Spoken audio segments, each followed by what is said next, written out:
যে মোক্ষ মানে মুক্তি। মুক্তি মানে কোনো একটা কিছু আমাকে জেলে আটকে রেখেছিল, আমাকে ছেড়ে দিচ্ছে, এমন কোনো কথা নয়। মুক্তি মানে হচ্ছে যে আমার এই চিন্তা, শরীর, মন, বুদ্ধি এবং শেষ অহংকার থেকে মুক্তি।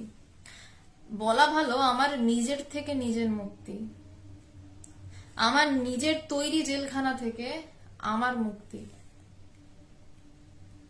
জেলখানার দরজাটা কেউ খুলে দেয়, ওই বন্দি তো নিজে তালাটা খুলতে পারেন না, জেলখানার ওই দরজাটা কেউ খুলে দেন, এসে পুলিশ এসে খুলে দেয়, তারপর বেরিয়ে চলে যায়, মুক্ত হয়ে তখন বেরিয়ে যায় কয়েদি।